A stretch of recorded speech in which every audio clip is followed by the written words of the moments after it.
Do you want to, should we go ahead and start? I do, but before we get started, let me, because we have more people that are actually joining.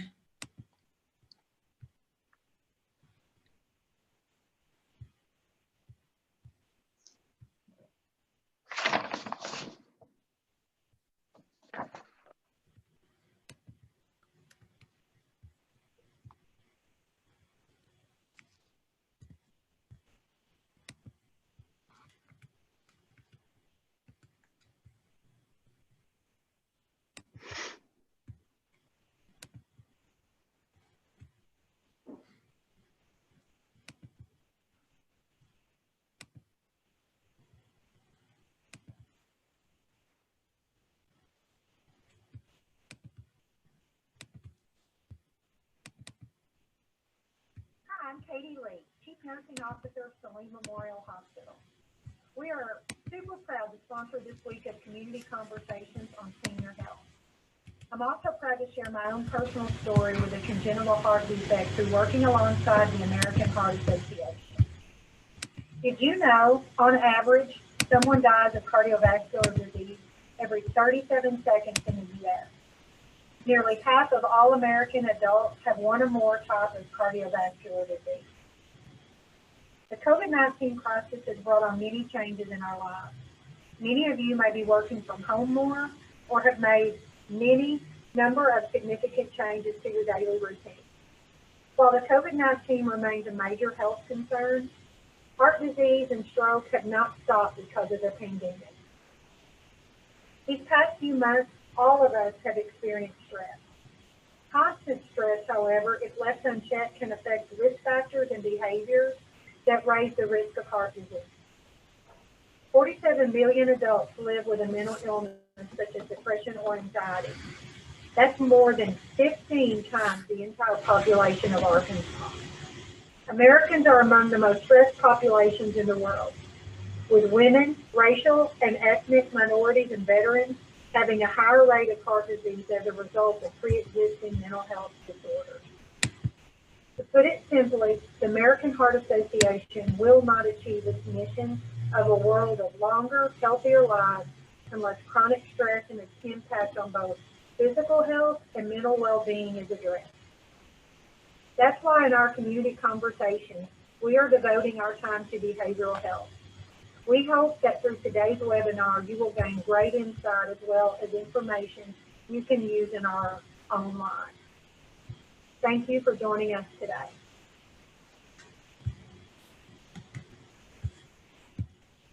Thanks so much to Katie for that opening, and thanks to her and Saline Memorial Hospital and National Park Medical Center support and all the American Heart Association does.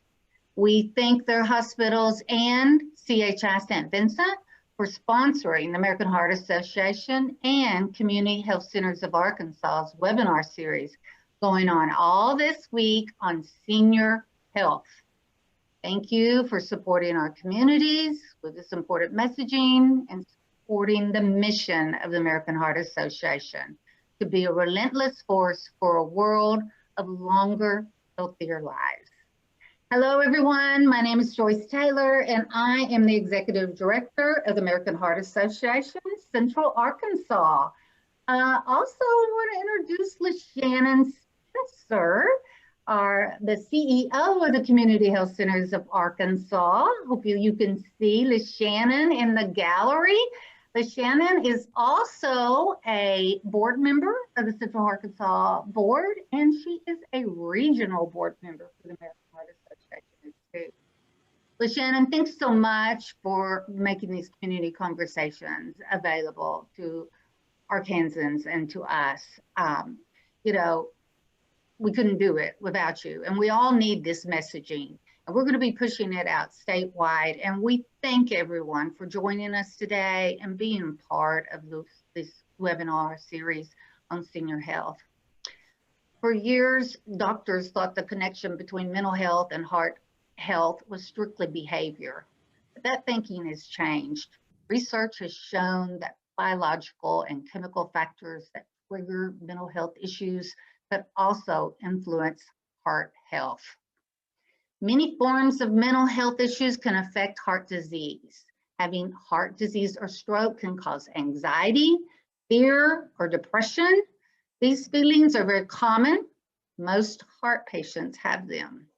They may go away as we learn more and understand the heart condition and manage it, but sometimes feelings such as depression may stay with us or stay with you and require you to seek professional help. Emotions can affect your recovery and your risk of future cardiac events. So it's important to understand feelings, recognize problems, and get help if we need it. Due to the COVID-19 pandemic, many of us are self-quarantining more and certainly experiencing situations we have never felt before. If feeling isolated or lonely, everyone needs to take a break or call or video chat with a loved one or a friend. While we may not be able to be together in person, there's many ways that we can connect. Now, something that we've been doing at work, our work team, is that when we're on Zoom meetings together, we share good news. For example, today at the end of our Zoom meeting this morning, we shared something that made us happy. It was a photo of a new baby niece. There was a photo of a Heartball sweetheart with her mask on, but you could tell she was smiling so big just from her eyes under her mask. Me was a photo of my horse. And all of this exchange, it made us all feel better. And even though we were talking about the work that we needed to accomplish today, and that work is important, but I got off the call feeling better, and I felt like I could really tackle my work. So just kind of reminders about things like that. Take a break, think about things that, make you feel good, that can calm you down a little bit if you need to. So today we are focusing on brain and behavior health. Brain health is not just the absence of disease or injury, such as a stroke, but it is a brain free from disease and working at its fullest potential. About 3 out of 5 people in America will develop a brain disease in their lifetime. And 80% of brain diseases has a link to cardiovascular disease. Every 40 seconds, or more precise, every 37 point something, as Katie said in her opening, but every 37 to 40 seconds, someone in the US has a stroke. The actions you take affect your brain health, but it's never too late to improve it. I'm going to turn things over to Lisa Shepard with Saline Memorial Hospital. And Lisa, if you'll go ahead and introduce yourself, and then she will provide for us our presentation today. But first, I want everyone to know that we're going to be recording today's presentation. It will be available on social media next week. Please go to the American Heart Association's Facebook page at American Heart Association Central Arkansas. Please like us, please join our Facebook page. Please share this out. Share this with your family, with your friends. Please share it out on your page, make it public. We want all of this important messaging to reach as many as possible. We want everyone to have longer, healthier lives. After Lisa's presentation, there will be time for question and answers, and you can ask those. You can unmute yourself and ask those, or you can type those in the chat, whichever that you like. But we're thrilled that you're with us today, Lisa. Thank you so much, and I turn it over to you now. All right, thank you so much for having me. I am the program director here for our behavioral health units at Saline Memorial Hospital in Benton, Arkansas.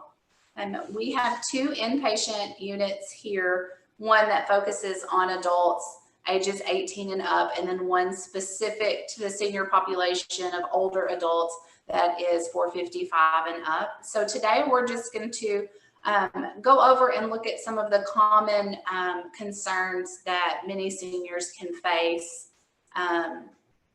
as their behavioral health problems I loved Joyce's story about sharing the happy moments that we have with each other amongst the pandemic today. Around here, we actually talk about getting your daily dose of dopamine. For those of you that don't know, that's your happy chemical. And so we always say get your daily dose of dopamine. And it's so important during this time that we find ways to do that. And I think it's really challenged many of us to kind of think outside of our normal box of how we interact with one another and do things to, you know, find that happiness in our life. So just excuse me today, Miss LaShannon is going to drive the presentation and I'm not used to having a driver. So if she will forward on for us, we'll get started.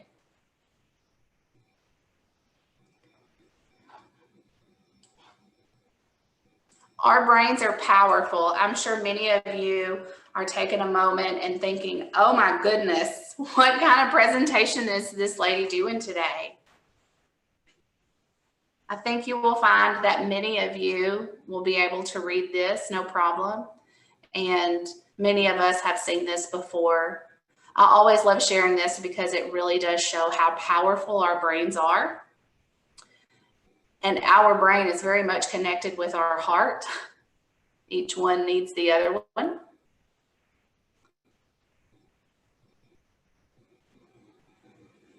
So I'll just go ahead and read through this. Only smart people can read this. I couldn't believe that I could actually understand what I was reading. The phenomenal power of the human mind. According to a research at Cambridge University, it doesn't matter in what order the letters in a word are. The only important thing is that the first and last letter be in the right place. The rest can be a total mess and you can still read it without a problem. This is because the human mind does not read every letter by itself, but the word as a whole. Amazing, huh? Yeah, and I always thought spelling was important. I always start with that just to show so many people still have a negative stigma about mental health and think that so many symptoms that people have can just magically go away or be cured, or you can just tell someone to stop doing that and they can stop doing that. And I think we have really learned through research over the years that there is a physical aspect to many of the mental health issues that people face. So the common behavioral health concerns that we're going to talk about today are depression, anxiety, dementia, and then of course all three of those unfortunately can lead to thoughts of suicide. Next. So the impact of depression in seniors. Why is this so important? More than 2 million of the 34 million Americans that are 65 and older suffer from some form of depression. Symptoms of clinical depression can be triggered by other chronic illnesses that can occur later in life, such as Alzheimer's disease, Parkinson's disease, heart disease, as Ms. Joyce shared with us, cancer, and arthritis. And then 1/3 of all widows or widowers meet criteria for depression in that first month after the death of their spouse, and half of these individuals, unfortunately, remain clinically depressed after 1 year. I think that is still because of the negative stigma that so many people have related to depression. They feel like that's something that they don't have to seek help for. And so I think many individuals continue to try to treat that themselves and handle that best they can when it would just be much easier to reach out and get some help.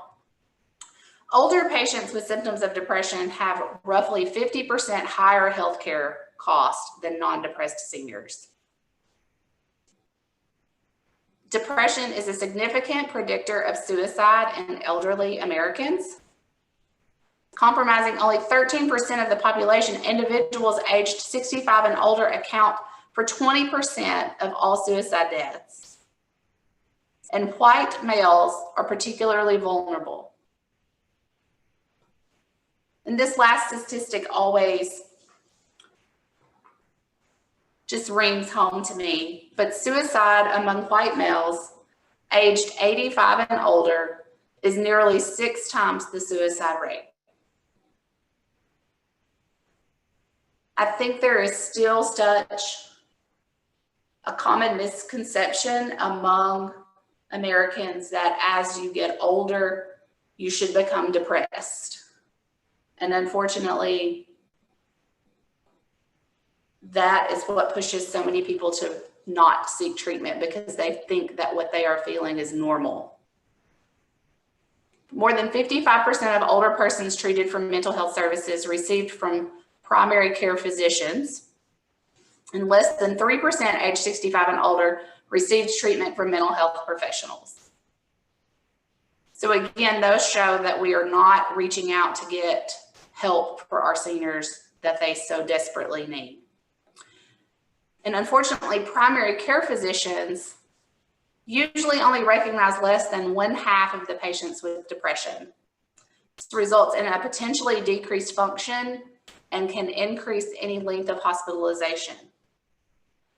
So one thing that we have done with our clinics here at Saline Memorial is we are actually having our primary care physicians now screen older adults during their normal routine follow-up visits to make sure that we are not missing untreated depression.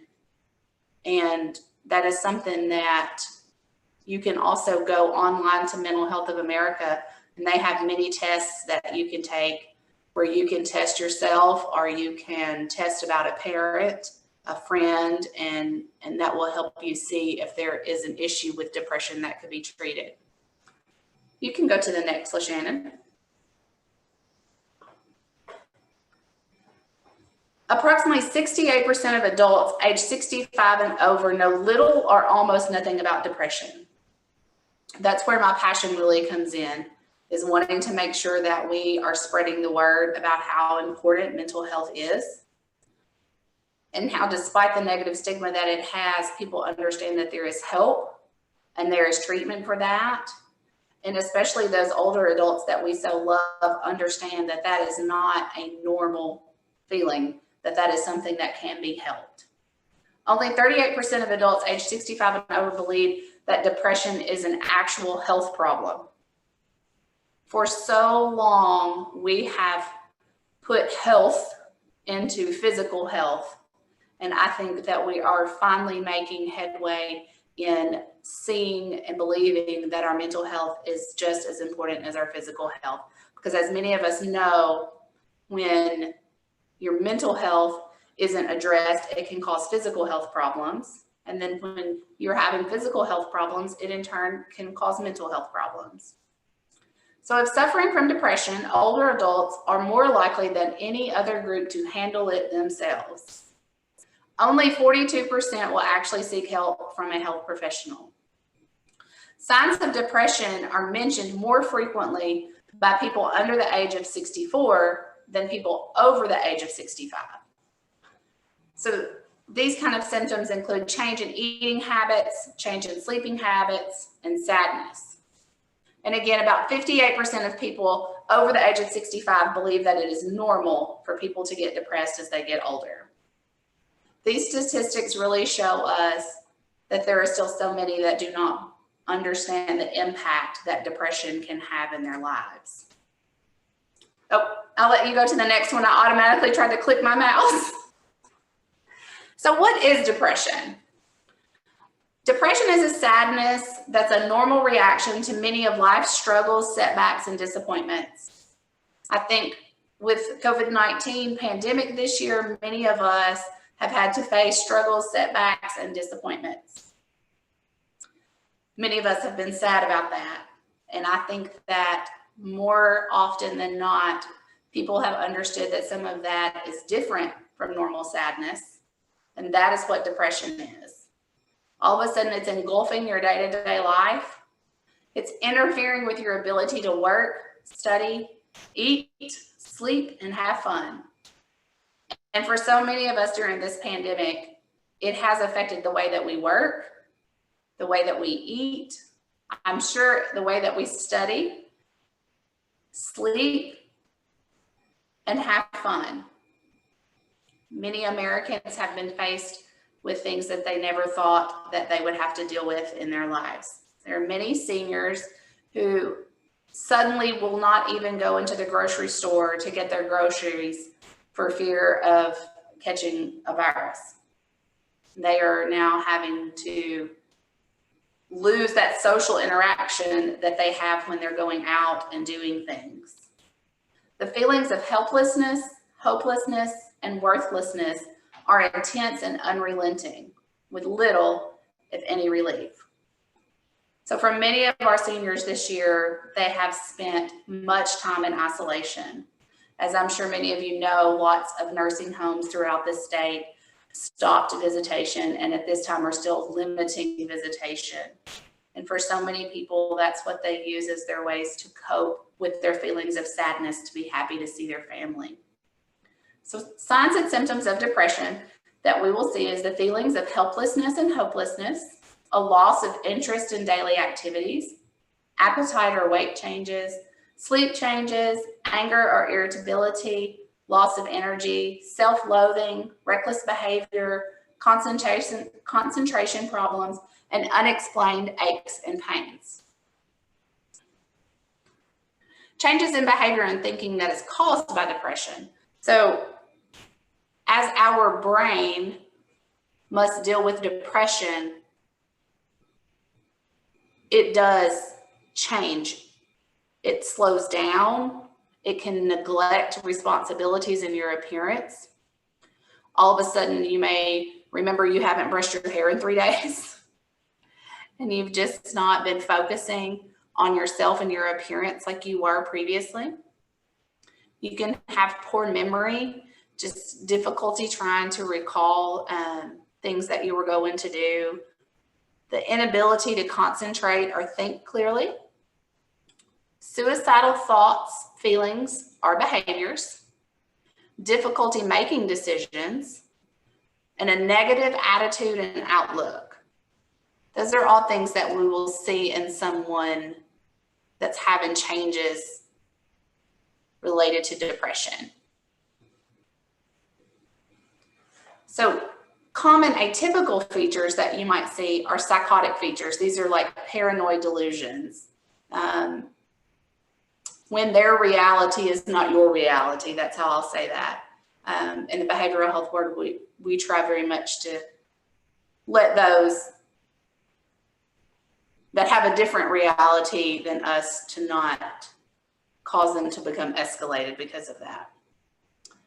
Somatization, that's when you have physical symptoms that are related to your depression. And sometimes people just kind of dwindle, what we call this slowly dwindle away. Potential issues related to this is a very high suicide risk. And depression is unusually the sole cause of cognitive impairment. So when something like depression is going on, we want to make sure that we are having testing done to make sure that nothing else is going on, because it does often coexist with dementia in older adults. And Vincent van Gogh, I love this picture. The impact of dementia. 1 in 8 older Americans has Alzheimer's dementia. And Alzheimer's disease is the 6th leading cause of death in the United States.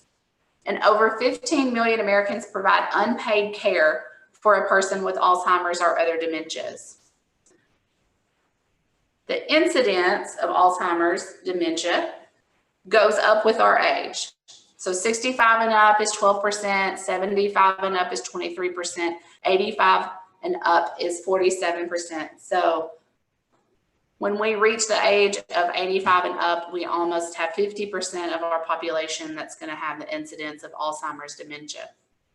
That does not include all the other types of dementia, such as vascular dementia or Lewy body dementia. There are 10,000 people turning 65 every day in America. So the rates are growing astonishingly. Anxiety and worry is normal.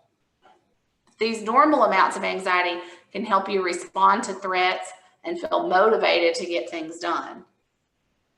Then there is abnormal anxiety, where people worry beyond being able to feel motivated or to get things done. You can go to the next. So anxiety, when we become concerned about that in mental health, is when you have feelings of apprehension or dread. You have trouble concentrating because of your anxiety. You feel tense or jumpy. You're anticipating the absolute worst outcome of every situation every day. You're very irritable and restless, and you're always watching for signs of danger, or you feel like your mind has gone blank and you can't draw, from your memory what you need to draw.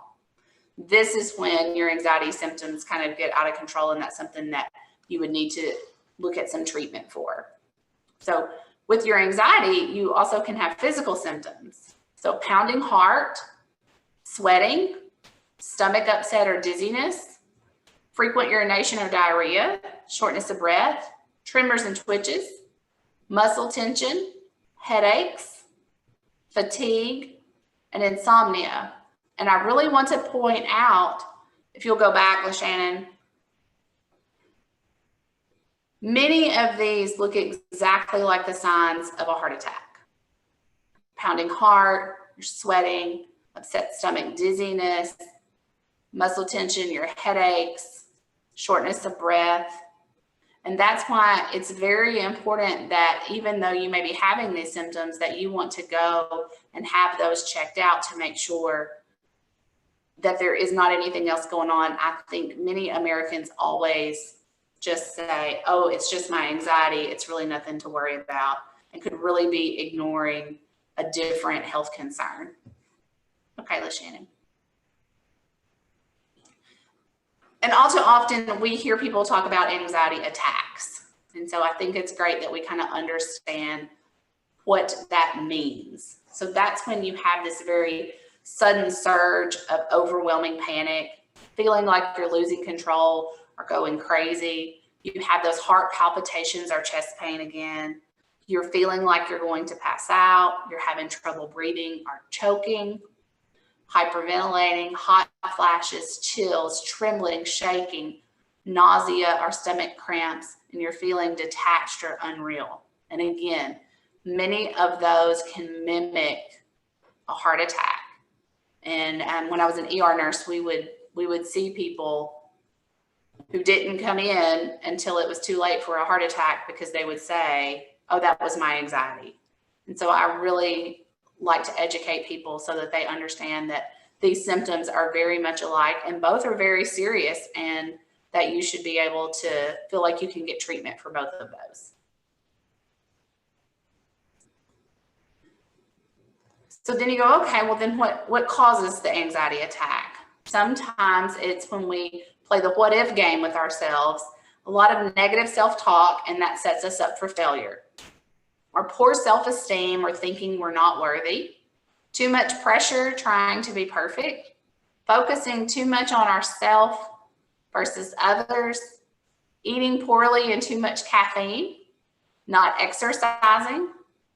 Or exposing yourself to something that is a trigger for you, or something that you're scared of, and holding in your feelings. That's why it is so important that we find ways to promote our mental health well-being, because when we don't, it really takes us down a negative path. You can go to the next.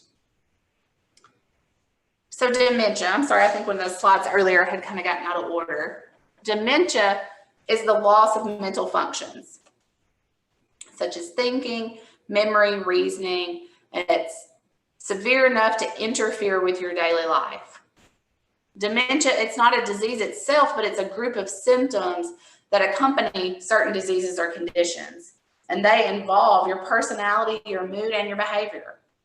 Dementia develops when parts of the brain that are involved with learning, memory, decision-making, and language are affected by injury or disease. So of course, the most common cause of dementia is Alzheimer's disease, and that's considered responsible for at least half of all the causes of dementia. There are as many as 50 other known causes of dementia, but of course, many people never even know that those exist. We'll go to the next. So what is dementia? Dementia is really just exactly as this picture shows. It's a big umbrella, and underneath the umbrella of dementia, you have all the different types. So your Alzheimer's disease, as we discussed, is the one that's responsible for at least 50%. That usually has an early onset and kind of a normal onset, meaning it follows what most of us feel like is a normal dementia. Starts slower and progresses.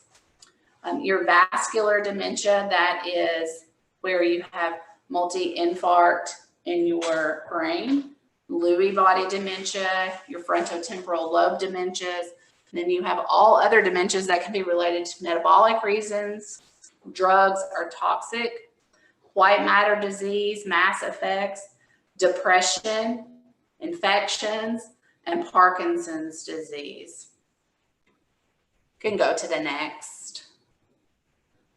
So memory formation. As many of us know, that is one of the first areas where patients with dementia suffer, is being able to remember.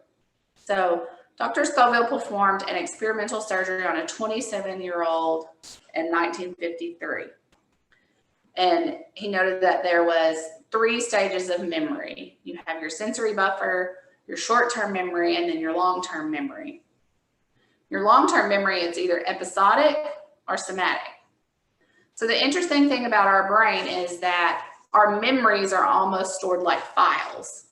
And so we go back and we bring that one file out that we need for our memory. You can go to the next slide, Shannon. So with dementia, we now see that there are very big differences in the physical attributes of the brain. Many of you are probably looking at this and going, oh, well, one looks dried up. So that is the brain with dementia. However, these brains were from individuals who were the same age, same sex, and approximately the same size. The only difference was that one person was affected with dementia and one was not.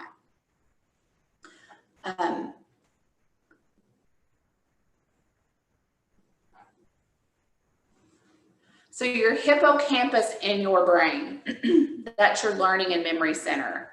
So as you see kind of in the top picture, it looks like there is much more of the lighter white color. And in the bottom, you will see where the areas have become very thin. And in some kind of ways that it curves around. I'm not sure if you guys can see my mouse on the presentation, but so on the areas on the ways where it curves around, this is how your brain, this is your roadmap, I call it. It sends your synapses, your neurons, travel these little roads. And so as this gets very thin and atrophied, of course, your messages in your brain become very confused. We can go to the next one. This is your temporal lobe. So your temporal lobe is where you understand hearing and language. So on the one before, it showed where with language, there was a big change in that area.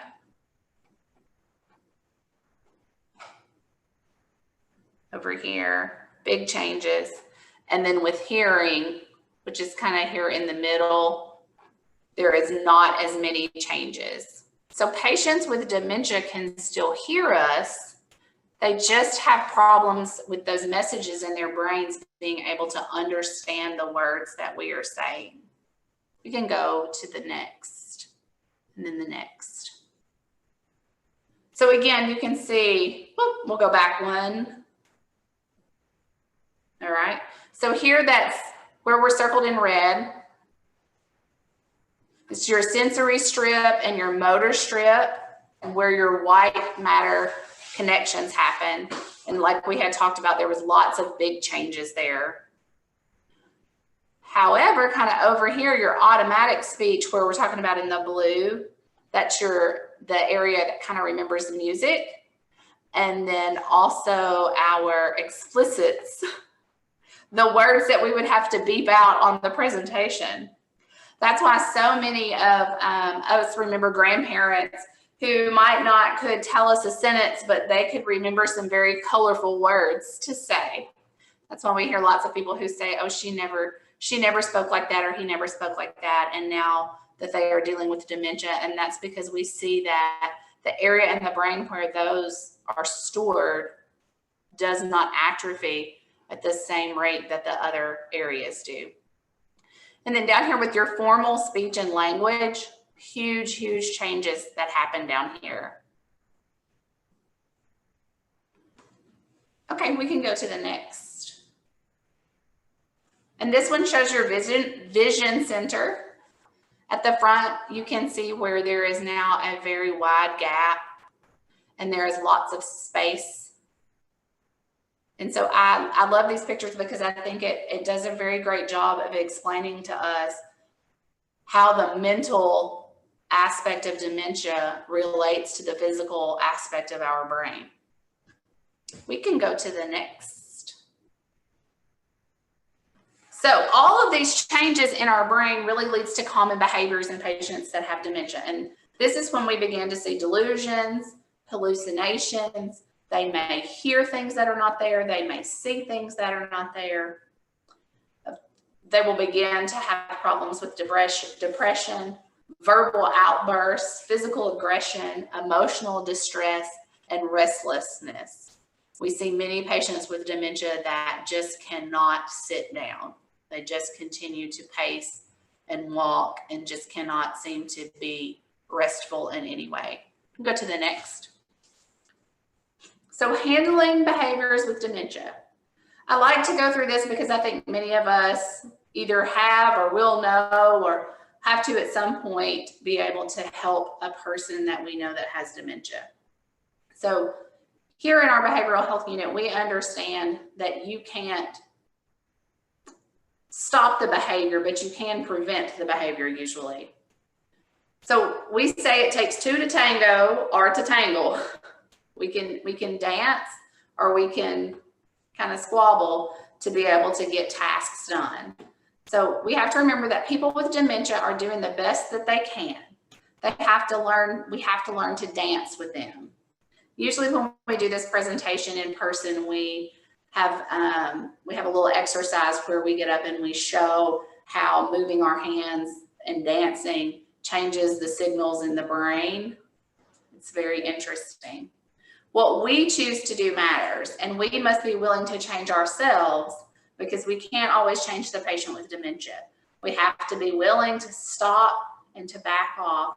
And being able to handle the behaviors this way really stops them from becoming escalated where we get to the point of physical aggression and continued violent, outbursts from these patients. We can move to the next. So treatment. Good news. According to the National Institute of Mental Health, clinical depression is very treatable. So more than 80% of people with depression can be treated with medication, psychotherapy, or a combination of both. And that is really for all depression, anxiety, and the dementia. Your treatment options can be medication management, and then individual therapy, group therapy, psychotherapy, cognitive behavioral therapy. And we always want to help to encourage others to seek help. You can go to the next. So medication management. We have medications now specifically for depression, and there are many different classes of medications. So quite often I will speak to someone who says, well, I tried a medication and I did not really see a difference in that. So I always encourage people that there are many different medications available, and all of them work very different ways on the chemicals in our brains. And that if you are still having symptoms of depression and you've tried something in the past, that you really want to go back and see if there is another medication that you might be able to take that you do feel like you see some difference on. There are anti-anxiety medications for those patients that are exhibiting that anxiety to the point where it's interfering with their day-to-day living. And then medications for memory loss. I actually put a couple of names of those on here. They are your more common, Namenda and Aricept. Now, many people think that those medications stop or help a patient that has dementia get better. And unfortunately, those medications do not help them get better, but it does help kind of change some of the chemicals in the brain and the way that they move through the brain, so that it will hopefully stop the progression of the disease or maybe slow the progression of the disease. Go to the next. So therapy and counseling. We and mental health talk about this all the time. We understand that many depressed people need to learn how to cope with the issues that they are having or the issues that are exacerbating their depression. So interpersonal therapy works to change relationships that affect depression. And then there's also cognitive behavioral therapy that can help people change negative thinking and behavior patterns.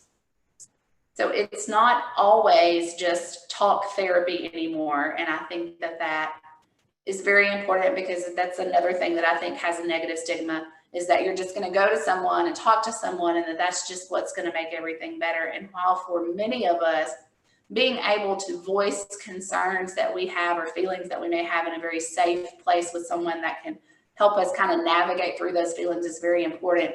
But for other people that really need some assistance in learning how to change their negative thinking or their behavior patterns, there is very specific therapies for that.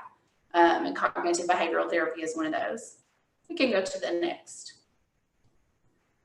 So how do we all promote our mental health and well-being? This is important for all of us. You should challenge your negative thoughts. Write down your worries. Create an anxiety worry period where you say, I'm going to worry about this for 5 minutes, and then I'm going to stop worrying about it. So that one's always easier said than done. We must also remember that we have to accept the uncertainty of life. I think that's been extremely difficult this year for many of us, as this is an uncertainty that none of us have lived through with the pandemic. You need to remember to take care of yourself. Around here, we call it Self-Care Sunday, because that's most of our day off. And so practice relaxation techniques. Maybe that's just a bubble bath. Maybe that's meditation. Maybe that's a nice walk. Maybe that's a visit with your grandchildren.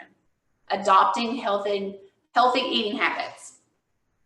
I think for many of us, we can correlate whether we feel great or not so great based off of what kind of nutrition that we're putting in our body. Exercise regularly. That exercise helps our happy chemicals, our dopamine and serotonin get going in our brain. And make sure you get enough sleep.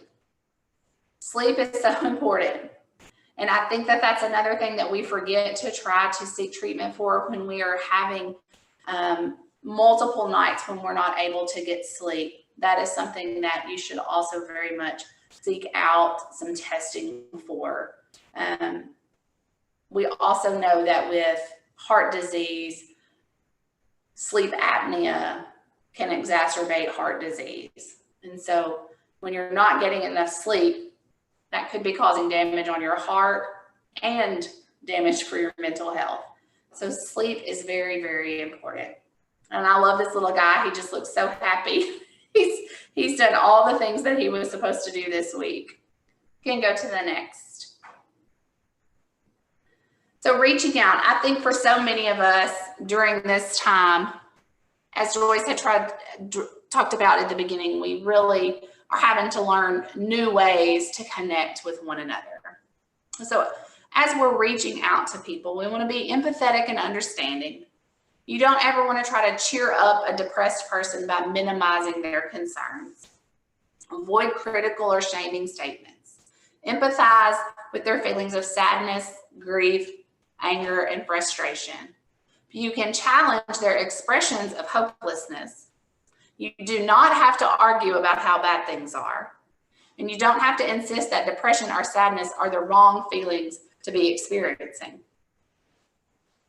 Try not to become angry, even though your efforts may be resisted or rejected by people. You can go to the next. So our warning signs for suicide, as we had talked about, all three of the diseases that we talked about today, depression, anxiety, and dementia, all have high rates of suicide risk. So warning signs that we want to look for, especially when maybe ourselves may be experiencing some of these issues, or a loved one or someone that we know. If people are talking, writing, or joking about suicide or death, giving away their prized possessions, if they are all of a sudden making their final arrangements, if they're having those depressive symptoms that we talked about, sudden unexplained recovery from profound depression. Sorry, I left my N off. So if all of a sudden for, several weeks or month or even longer have been showing symptoms of depression, and you just see them one day and all of a sudden everything is all better, that could be a warning sign. Those marked feelings of helplessness or hopelessness, risk-taking behavior, when all of a sudden they're engaging in behaviors or activities that are high risk and that you have never known that person to do before. Sometimes self-mutilating behavior, and that is when people may injure themselves, cutting or making marks on their arms is a very common self-mutilating behavior. When they have a suicide plan, a significant change in behavior, previous suicide attempts, a significant loss, or chemical abuse such as drug or alcohol abuse. These are all things that should really clue us in to start making sure that that person isn't planning for suicide. You can move to the next. And sometimes when we identify someone who we are concerned with, we want to make sure that we are addressing them in the best way. So I put the what not to says. So this will make you stronger. Time heals all wounds. I know how you feel. It could be worse. It will work itself out. We have probably all heard these and probably all said these. Just have to remember that empathy is when we have to connect with something in ourselves to help connect with another person. We can go to the next. And I said we want to make sure that we help, not hinder them. So we don't minimize their feelings or situation. That's not our feelings. That's not our situation. So we shouldn't tell them that they shouldn't be feeling that way, or you shouldn't feel this bad about that. Don't leave the person alone, especially if they have a plan or lethal means. Don't use reverse psychology with suicidal people. That will never get you to where you need to be. Don't try to be a hero. You don't have to solve this on your own. Get some help. And don't promise to keep their secret. What you need to promise them is that you will get them some help. And then you do not need to argue with them when they tell you that they have the right to do that. Don't engage in that argument with them. Okay, we'll go to our next. So now we've kind of talked about what we don't do. What do we do? You want to listen. We've talked about showing our empathy and concern. And that's when we really connect with ourselves to be able to connect with someone. And I say that never begins with statements like "at least," where you say, well, at least you're still here, or well, at least you have this daughter left, or at least this. That is not empathy. Sometimes just looking at someone and saying, I'm so glad you shared that with me. I really don't know how to respond, but I'm really glad that you shared that with me. I'm glad that you trust me enough to be able to share your thoughts and feelings with me. Encourage them to get ongoing help. And if anyone is immediately at risk, you want to call the suicide hotline or 911. So I did put the suicide hotline number is down here on the bottom of this slide. You can Google that and it comes up very quickly.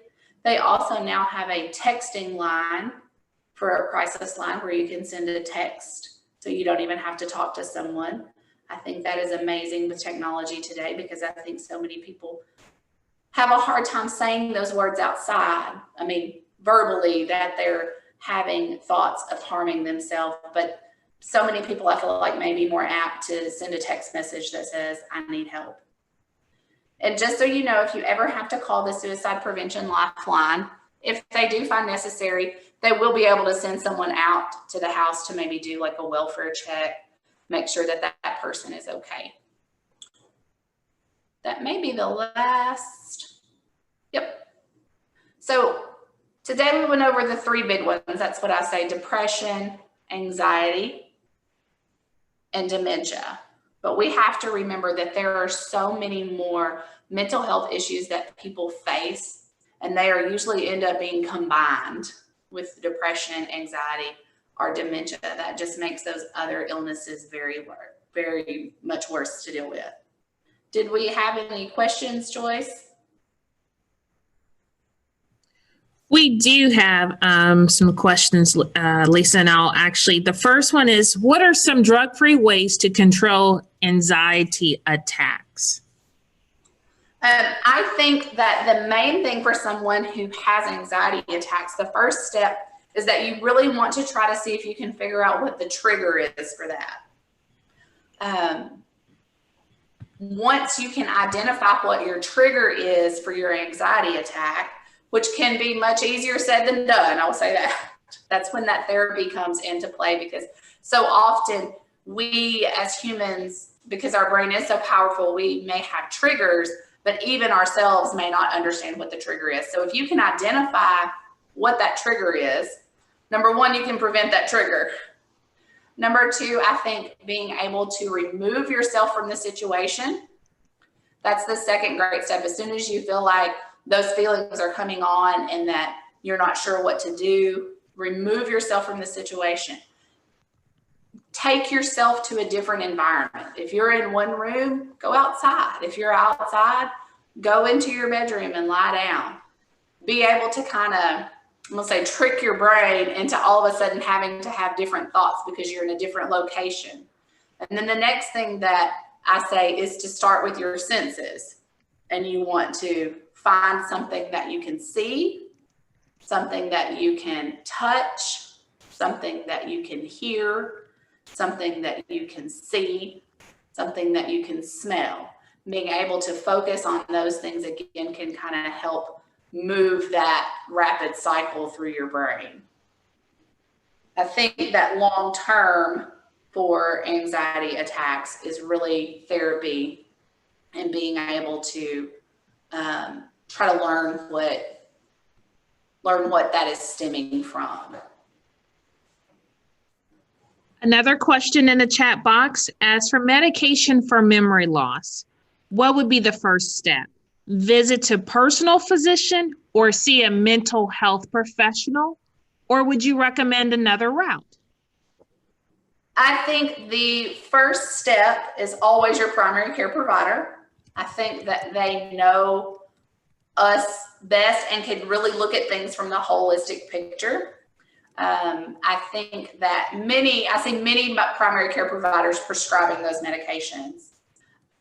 I am a big fan of seeing a mental health professional that is able to specifically do testing for dementia.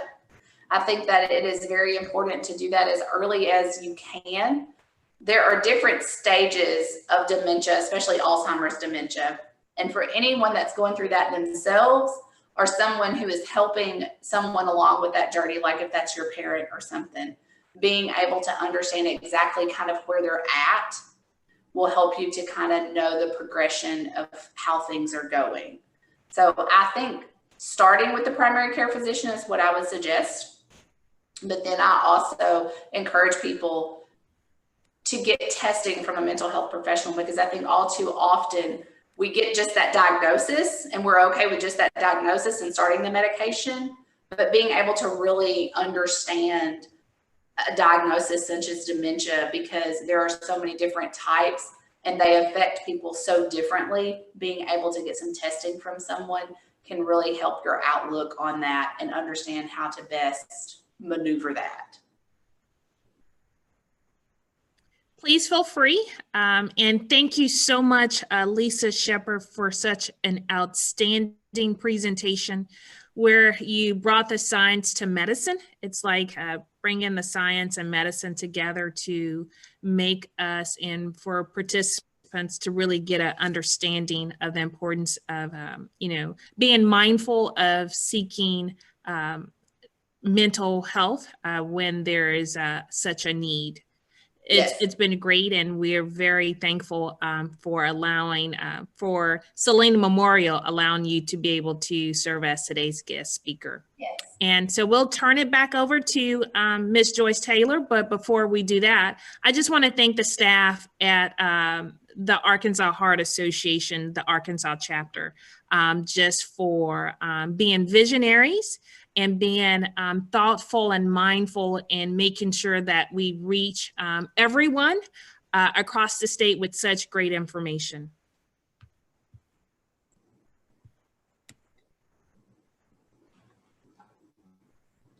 Thank you, LaShannon, and thank you, Lisa. That was so good. It was so interesting. During COVID-19, this information is even more important to all of us. So many of us, our families, are dealing with a lot right now. So please, everyone, make sure that you use this information Lisa shared with us today for us and for our loved ones.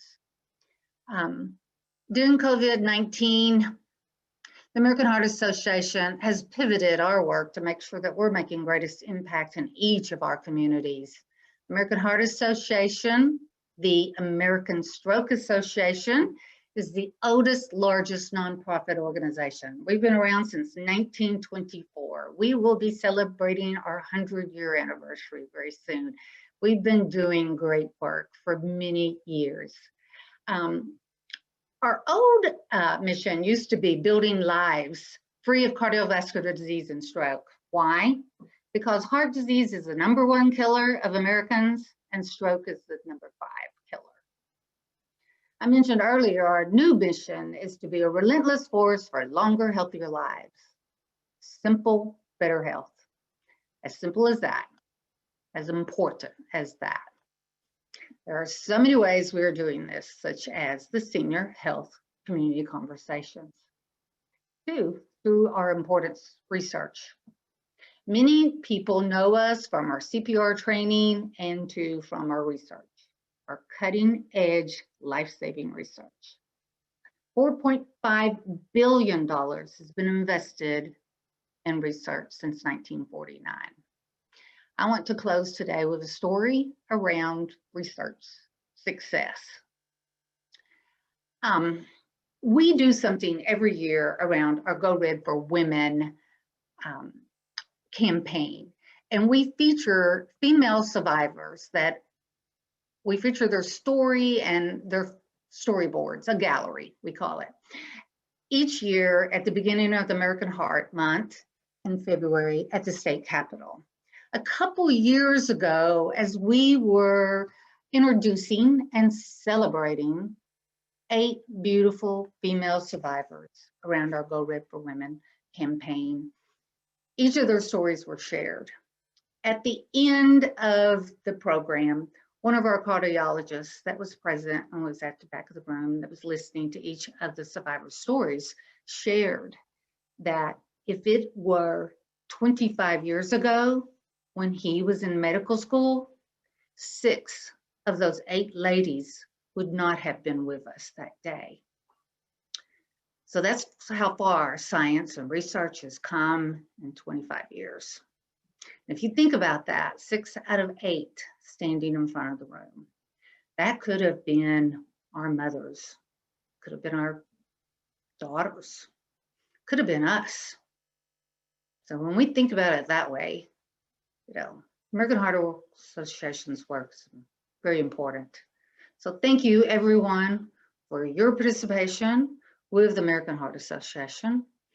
Thank you so much to the Community Health Centers of Arkansas for partnering with the American Heart Association for these senior health webinars. And thank you to our sponsors, Selena Memorial Hospital, National Park Medical Center, and CHI St. Vincent for caring enough to host these educational opportunities for our community and our state. So thank you, everyone. We wish you all a great, great day. Please join us again tomorrow at 12 o'clock noon. And please share out invites on our webinars to your family and friends. We appreciate you. Everyone have a great day. Take care. Bye-bye.